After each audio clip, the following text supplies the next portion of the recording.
ওয়াজাআলা বাইনাকুম মাওয়াদ্দাতা ওয়া রাহমা। এ তোমার দেহ থেকে তোমার স্ত্রীকে সৃষ্টি করিয়া শুধু আমি ক্ষান্ত হই নাই, তোমাদের মধ্যে আমি ভালোবাসার বন্ধন সৃষ্টি করে দিয়েছি।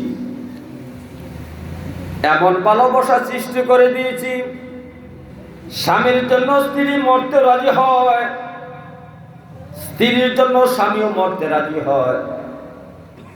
এমন হাজারো ঘটনা আছে, স্বামী স্ত্রী একসাথে পানিতে ডুবে মরেছে, কেউ কাউকে ছেড়ে যায় নাই। বড় বড় জাহাজ দুর্ঘটনায় যখন হয়েছে সাগরের মধ্যে, এমন লাশ পাওয়া গেছে স্বামী তার স্ত্রীর হাতে ধরে আছে, স্ত্রী তার স্বামীর হাতে ধরে আছে, কেউ কাউকে ছেড়ে যাচ্ছে না, দুজনেই পানির মধ্যে মরে গিয়েছে। শুধু তাই নয়, এমন হাজার ঘটনা আছে স্বামী দুইটা কিডনি নষ্ট হয়ে গেছে, স্ত্রী বলছে আমার একটা কিডনি হলে চলবে, আমার স্বামী যদি দুনিয়া থেকে চলে যায় আমার তো কোনো দাম নাই, আমার একটা কিডনি আমার স্বামীকে ভালোবেসে আমি দিয়ে দিলাম, আমি একটা কিডনি নিয়ে দুনিয়াতে বাঁচতে চাই, তারপর আমার একটা কিডনি নিয়ে আমার স্বামী দুনিয়াতে বাঁচুন। কিন্তু আপনার একটা কিডনি আপনি আপনার সন্তানকে দিতে রাজি হবেন না। এ মিয়া সন্তানও বাবাকে কিডনি দিতে রাজি হয় না, বাবাও সন্তানকে কিডনি দিতে রাজি হয় না। কিন্তু স্বামী স্ত্রীর বন্ধনটা এত মধুর বন্ধন আল্লাহ সৃষ্টি করে দিয়েছেন।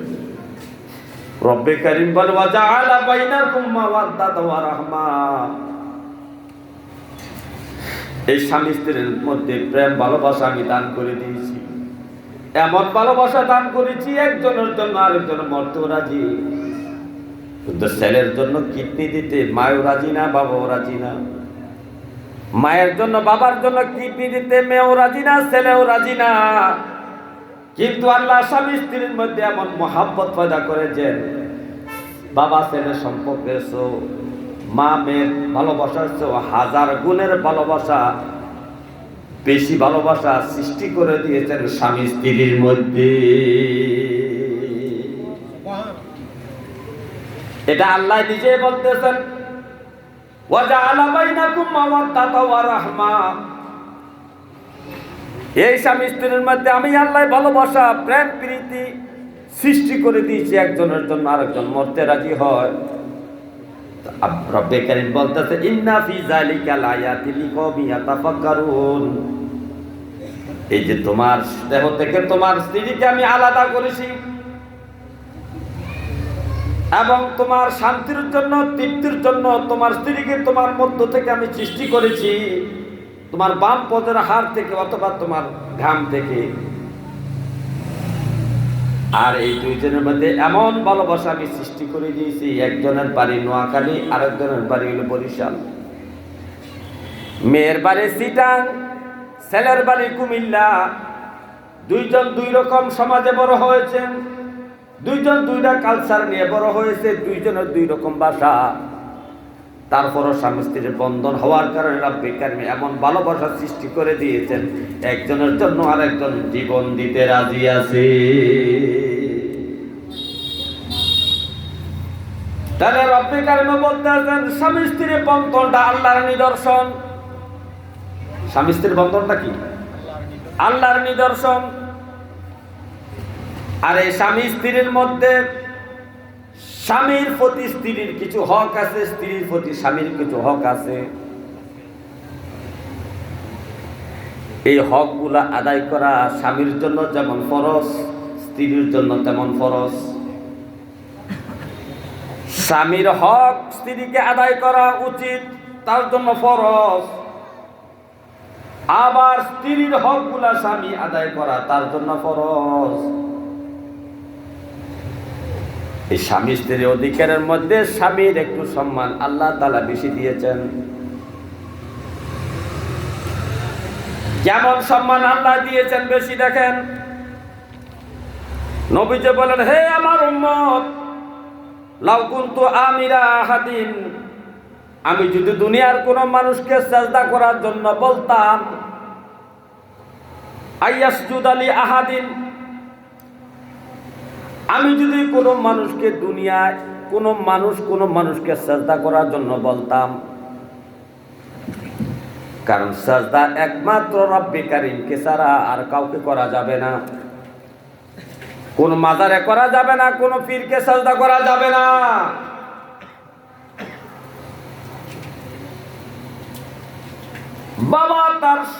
বাবাকে সন্তান সাজদা করতে পারবে না, সন্তান তার মাকে সাজদা করতে পারবে না। শরীয়তে মুহাম্মদের মধ্যে এটা নিষেধ করা হয়েছে। অন্যান্য নবীদের আমলে এটা জায়েজ ছিল, কিন্তু নবীর আমলে আয়া উম্মতি মুহাম্মদের জন্য এটা হারাম করে দেওয়া হয়েছে। এই হারাম করে দেওয়ার পরে বলতেছে, হে আমার উম্মতেরা শোনো, হে আমার উম্মতেরা শোনো, তোমাদের স্বামীগুলা তোমাদের কাছে কতটুকু মর্যাদাশীল, কতটুকু দামি, এতটুকু শোনো। আমি যদি দুনিয়ার কোনো মানুষকে আরেকটা মানুষকে সাজদা করার জন্য বলতাম, তো আমি কি করতাম? লি আহাদিন লা আমারতু নিসাই, আমি সমস্ত মহিলাদেরকে, সমস্ত স্ত্রীদেরকে ওয়াইফদেরকে আমি আদেশ করতাম আইয়াসজুদা লি আজওয়াজিহিন্না, আইয়াসজুদনা লি আজওয়াজিহিন্না, হে স্ত্রীরা তোমরা তোমাদের স্বামীকে সাজদা করো। কারণ স্বামীর এত ইজ্জত, এত সম্মান, এত মর্তবা তোমার স্বামী, যে তুমি তোমার স্বামীকে সাজদা করো। আমি এই কথাটা বলতাম। হে আমার ভাইও, আর আমি প্রত্যেকটা মহিলাকে তার স্বামীকে সাজদা করার জন্য এই কারণে বলতাম। নবীজি বলতেছেন, বিমা জাআলাল্লাহু লাহুম আলাইহিন্না মিন হাক্কিন। ও আমার উম্মতেরা শোনো, ও আমার মহিলা সাহাবীরা শোনো, ও আমার মহিলা উম্মতেরা শোনো, তোমার স্বামীর হক তোমার প্রতি অনেক অনেক হক রয়েছে। এত বেশি হক রয়েছে যে এই হকগুলো আদায় করার জন্য আমি বলতাম যে প্রতিদিন তোমার স্বামীকে তুমি সাজদা করো।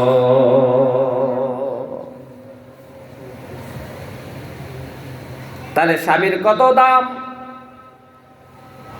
একমাত্র আল্লাহকে ছাড়া দুনিয়ায় কোনো মানুষ, কোনো জায়গা, কোনো ব্যক্তিকে, কোনো জায়গাকে সাজদা করা যায় না, হারাম বলা হয়েছে।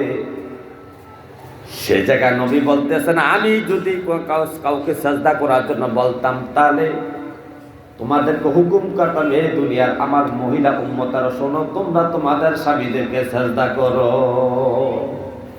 তাহলে আমার মায়েরা গো, আপনাদের জেনে রাখা দরকার, আপনার স্বামী আপনার কাছে কত দামি। এই দামি ব্যক্তিটাকে আপনি অবহেলা করে, তুচ্ছ তাচ্ছিল্য করে, অহংকার করে, রাগের বশতে বিভিন্ন দিক দিয়ে আপনার স্বামীকে আপনি আঘাত দিয়ে থাকেন। নবীজি প্রশ্ন করলেন, নবীজিকে প্রশ্ন করলেন সাহাবী, ইয়া রাসূলুল্লাহ, আইয়ুন নিসাই খায়রুন, কোন স্ত্রী লোকটা ভালো, কেমন ওয়াইফ ভালো, কোন স্ত্রী লোকটা ভালো, নবীকে একটু বলে দেন না।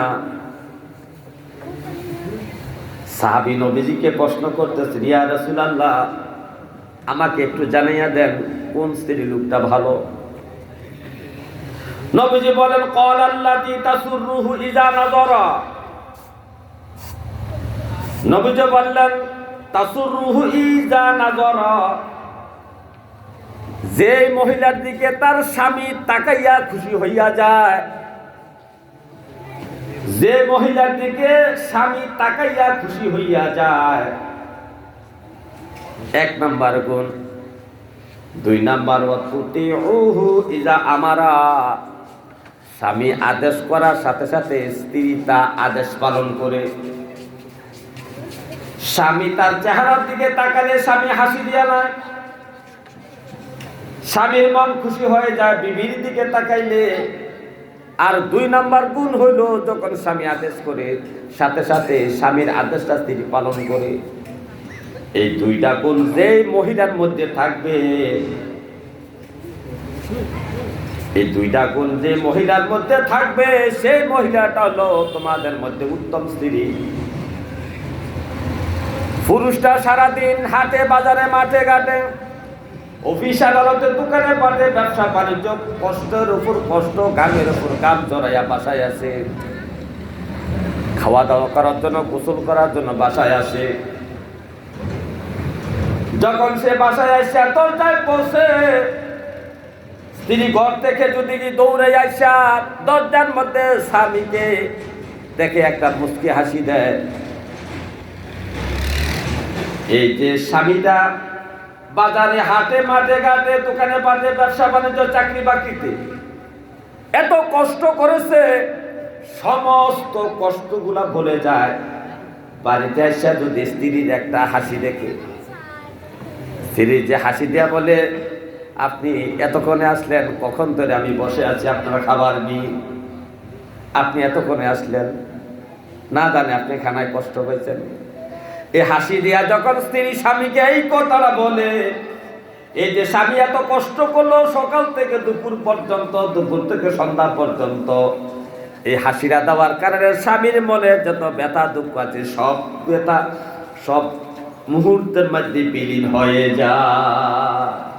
বিলীন হওয়ার কারণ হইলো ওই যে রব্বুল কারীম বলতেছে মাওয়াদ্দাতা ওয়া রাহমা, আমি স্বামী স্ত্রীর মধ্যে এমন ভালোবাসা সৃষ্টি করেছি যে তার একটা হাসির মধ্যে ভালোবাসা প্রকাশ পায়। হাসির মধ্যে কি?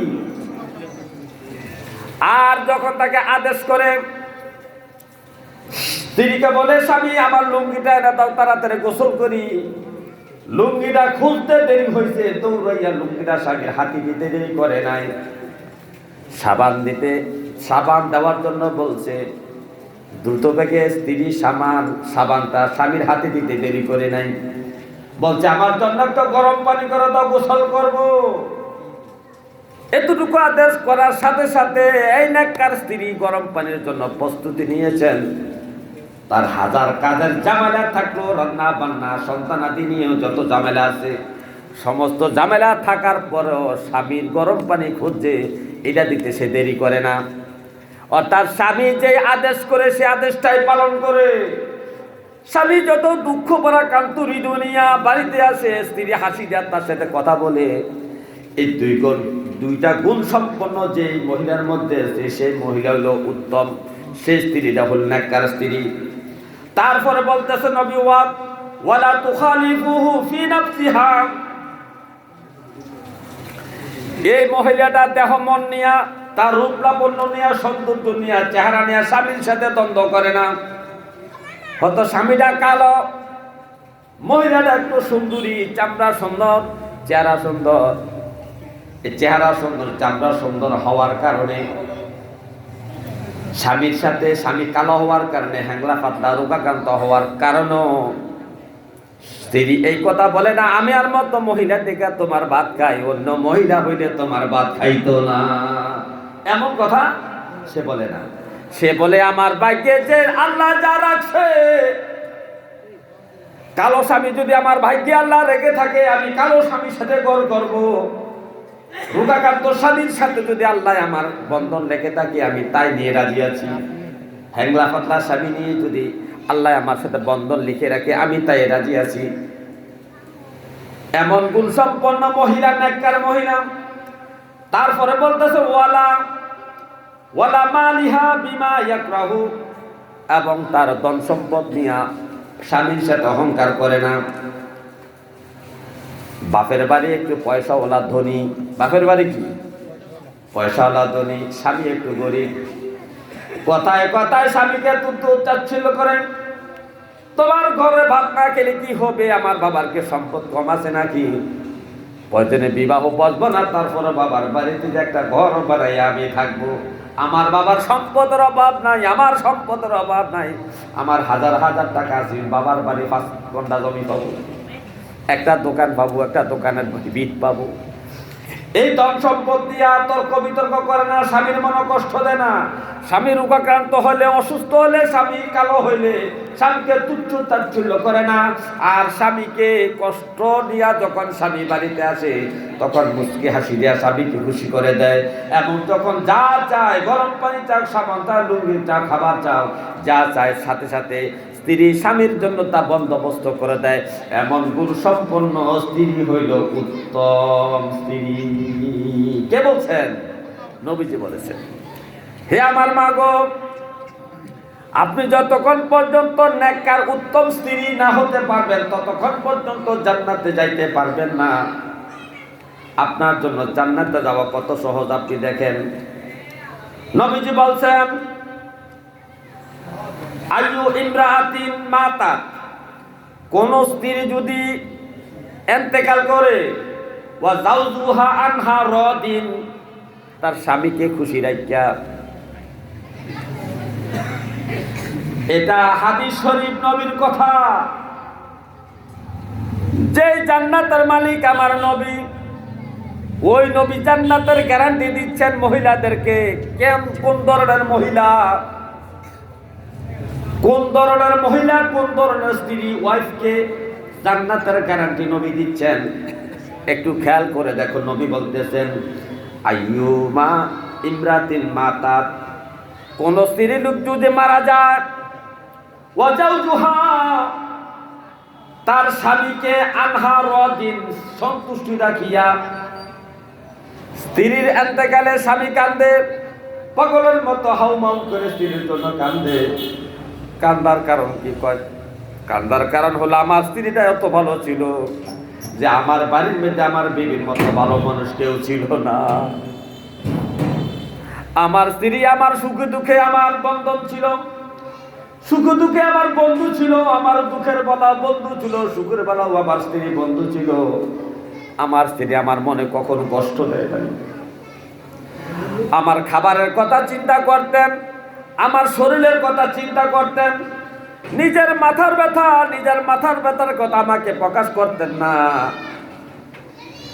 কিন্তু আমার মাথার ব্যথা নিয়ে সে বেশি চিন্তা করতেন। কি ওষুধ খাওয়ানো যায়, মাথা একটু টিপে দেই, মাথায় একটু তেল দিয়ে দেই, হাত পাও কামড়াইতেছে, ব্যথা করতেছে, আমি একটু চেপে দেই। এরকম ভাবে আমার স্ত্রী আমার সেবা করেছে, যত্ন করেছে। আমি কি খাইতে পছন্দ করি আমার স্ত্রী জানে। আমার জন্য এই খাবারটা আমার স্ত্রী প্রস্তুত করে রাখতো। এই কথা বলে বলে স্বামী হাউমাউ করে কান্দে। তার মানে তার স্ত্রী ছিল ভালো। এই ভালো স্ত্রীর জন্য, মহাব্বতের স্ত্রীর জন্য স্বামী কান্দে। আর এই মহাব্বতের স্ত্রীটা স্বামীটাকে খুশি রাখিয়া যদি কবরে যাইতে পারে, মৃত্যুবরণ করতে পারে, নবীজি বলছেন দাখালাতিল জান্নাহ, নবী বলেছেন তাকে জান্নাতে প্রবেশ করানো হবে। মহিলাদেরকে জান্নাতে যাওয়া সহজ, মহিলার জান্নাতে যাওয়া সহজ। 5 ওয়াক্ত নামাজ আর রোজা আর পর্দা পশিদা আর স্বামীকে খুশি করে যদি মরতে পারে,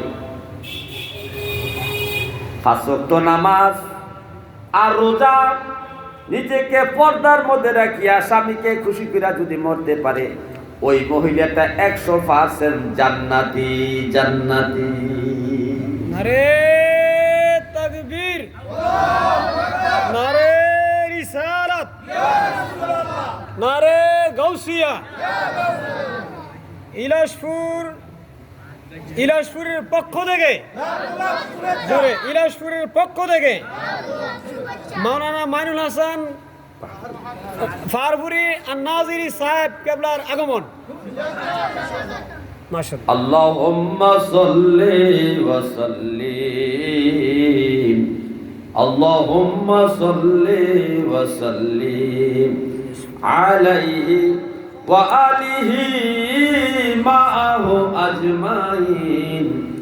আল্লাহুম্মা সাল্লি ওয়া সাল্লিম, আল্লাহুম্মা সাল্লি ওয়া সাল্লিম।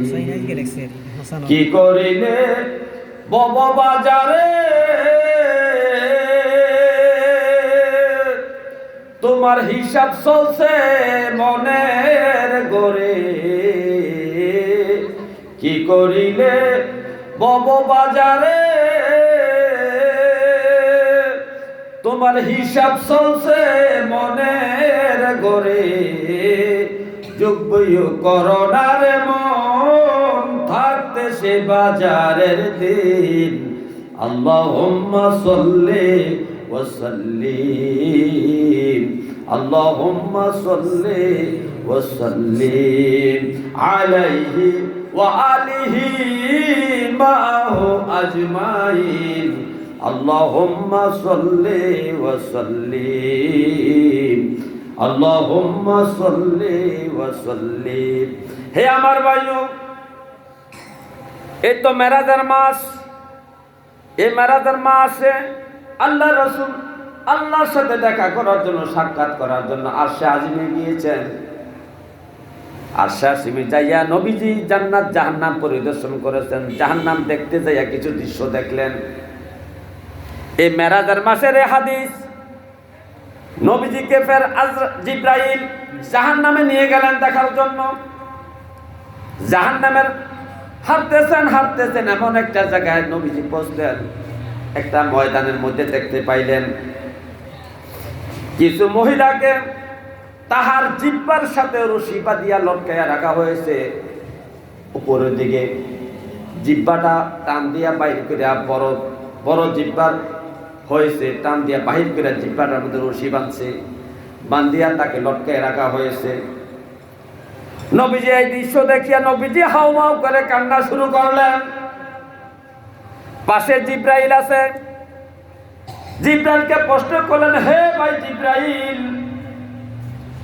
কারণ নবীজির সাথে জিব্রাইলের একটা মহব্বতের সম্পর্ক। জিব্রাইল নবীকে নাম দিয়ে ডাক দিতেন, ইয়া মুহাম্মদ, ইয়া আহমদ, ইয়া আবুল কাসেম। নবীজিকে নাম ধরে একমাত্র জিব্রাইল ডাকতেন। জিব্রাইলকে নবীজি সবসময় ভাই বলছেন, ইয়া আখি জিব্রাইল, হে ভাই জিব্রাইল। জিব্রাইলের সাথে নবীর একটা মহব্বত, যেখানে আল্লাহ নবীর নাম বলে ডাক দেয় না, কিন্তু জিব্রাইল নবীর নাম ধরে ডাক দেয়। জিব্রাইলের সাথে নবীর আমার একটা মহব্বত, এত ভালোবাসা। জিব্রাইলকে প্রশ্ন করে, ভাই জিব্রাইল, এই মহিলাটাকে কেন জিহ্বার সাথে রশি বাঁধিয়া লটকায় রাখা হয়েছে? জিব্রাইল বলতেছে, ইয়া রাসূলুল্লাহ, দুনিয়ার আপনার উম্মতের মধ্যে, মহিলা উম্মতের মধ্যে ওই সমস্ত ত্রিলোকদের আযাবের দৃশ্য আপনাকে দেখা হয়েছে গো নবী। যে মহিলারা তার এই জবানের দ্বারা, জিহ্বার দ্বারা তার স্বামীকে, প্রতিবেশীকে কষ্ট দিত, গালাগালি করত, ঝগড়া ফাসাদ করত। এই মুখের দ্বারা স্বামীকে গালাগালি করে কষ্ট দেয়, পাশের ঘরের মানুষটার সাথে ঝগড়াঝাটি করে। এই ঝগড়াঝাটি দেওয়ার কারণে রব্বে কারীম আপনার এই মহিলা উম্মত স্ত্রীদেরকে শাস্তির দৃশ্যটা জাহান্নামের মধ্যে আপনাকে দেখাই দেওয়া হয়েছে। তার মানে নবী গো, আপনি দুনিয়ায় যাই আপনারা মহিলা উম্মতদেরকে আপনি সাবধান করবেন। তোমার এই জিহ্বার দ্বারা, তোমার এই জবানের দ্বারা, মুখের দ্বারা তোমার স্বামীকে কষ্ট দিও না, মনে আঘাত দিও না, তোমার প্রতিবেশীর সাথে ঝগড়া করিও না। ঝগড়া যদি করো রে উম্মত, তাহলে তোমাকে জাহান্নামের মধ্যে এই জিহ্বার সাথে রশি বাঁধিয়া আংড়া মানিয়া তোমাকে ঝুলাইয়া শাস্তি দেওয়া হবে। তারপরে নবীজি সামনের দিকে হাঁটতে লাগলেন। সামনে একটা মাঠ পেরিয়ে আরেকটা মাঠে যখন গেলেন, নবীজি দেখলেন কিছু মহিলার বুকের বিশেষ অঙ্গের সাথে রশি বাঁধিয়া লটকাইয়ে রাখা হয়েছে। নবীজি দৃশ্য দেখে হাউমাউ করে কান্না শুরু করলেন, ইয়া আখি জিব্রাইল, ও ভাই জিব্রাইল, এই দৃশ্যটা তো আরো মর্মান্তিক। কেন এই মহিলাটাকে এই শাস্তি দেওয়া হচ্ছে?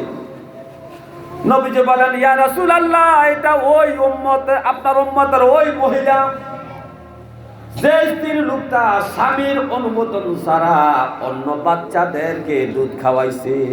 স্বামীর অনুমোদন দেয় নাই, তার ভাইয়ের ছেলে হোক, আর দেওরের ছেলে হোক, আর জালের ছেলে হোক, যে কোনো ছেলে হোক, স্বামী অনুমোদন না দিলে তার বুকের দুধ খাওয়াইতে পারবে না। স্বামীর অনুমোদন নেয় নাই, না নিয়ে অন্য সন্তানদেরকে দুধ পান করাইছে, যেটা আল্লাহ পাক অসন্তুষ্ট হয়েছেন, আল্লাহ পাক নারাজ হয়েছেন, যার কারণে তাকে এই শাস্তিটা দেওয়া হচ্ছে। নবী গো, আপনি দুনিয়া চাই আপনার মহিলা উম্মতদেরকে এটা সাবধান করে দিবেন যে স্বামীর অনুমোদন ছাড়া তোমার বুকের দুধ কোনো সন্তানকে খাওয়াইতে পারবা না, অর্থাৎ অন্য সন্তানকে খাওয়াইতে পারবা না, নিজের সন্তান ব্যতীত। এই শাস্তিটা দেখার পরে নবী আর সামনের দিকে আরেকটু গেলেন। যাইয়া দেখতেছেন কিছু মহিলাকে পায়ের মধ্যে রশি বান্ধিয়া মাথারা নিচের দিকে দিয়া উপরের দিকে পাও দিয়া শাস্তি দেওয়া হচ্ছে। মাথারা নিচের দিকে থাকার কারণে মাথা দিয়া জবান দিয়া নাক দিয়া রক্ত বাইর হচ্ছে। নবী দৃশ্য দিকে হাওমাও করে কেঁদে ফেললেন। নবীজি কষ্ট করলেন, ইয়া আখি জিবরাইল, এই দৃশ্যের আরো ভয়ঙ্কর। এই মহিলাটাকে এইভাবে কেন শাস্তি দেওয়া হচ্ছে? তার মাথা নিচে পা উপরের দিকে রশিতে বাঁধা। জিবরাইল বলতেছি, ইয়া রাসূলুল্লাহ, আপনার উম্মতের ওই সমস্ত স্ত্রী লোক তারা যারা স্বামীর অনুমোদন ছাড়া ঘর থেকে বাইর হইয়া হাটে বাজারে গেছে, স্বামীর বাপের বাড়িতে গেছে, জিয়ের বাড়িতে গেছে, আত্মীয় স্বজনের বাড়িতে গেছে। আপনার স্ত্রী, আপনার মহিলা উম্মতের স্ত্রীরা স্বামীর অনুমোদন ছাড়া ঘর থেকে বাহিরিয়া বাজারে গেছে, দোকানে গেছে, হাটে গেছে, বাজারে গেছে, আত্মীয়র বাড়ি গেছে, স্বয়ং বাপের বাড়িতে গেছে। স্বামীর অনুমোদন না নেওয়ার কারণে নবী গো, আপনার উম্মতের ওই সমস্ত মহিলা স্ত্রী লোকদেরকে এইভাবে শাস্তি দেওয়া হচ্ছে। নবী গো, আপনি দুনিয়ায় যাইয়া আপনার মহিলা উম্মতদেরকে আপনি সাবধান করবেন যেন স্বামীর অনুমোদন ছাড়া কোথাও না যায়।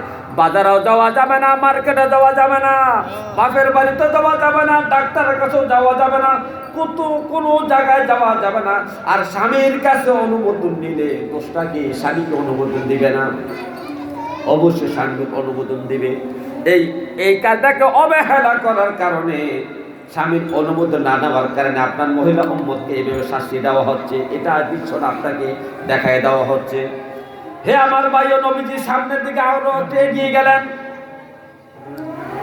এগিয়ে যেয়ে দেখতে পেলেন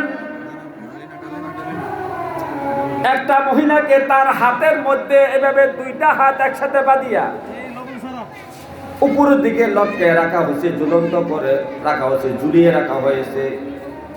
মহিলাটা দুইটা হাত বাঁধিয়া রশি দ্বারা উপরের দিকে ঝুলিয়ে রাখা হয়েছে। নবীজি প্রশ্ন করে, ইয়া আখি জিবরাইল, হে ভাই জিবরাইল, এই মহিলাটাকে কেন এইভাবে শাস্তি দেওয়া হচ্ছে? কেন এই শাস্তি দেওয়া হচ্ছে মহিলাটাকে? জিবরাইল বলো। নবীজি যখন জিবরাইলকে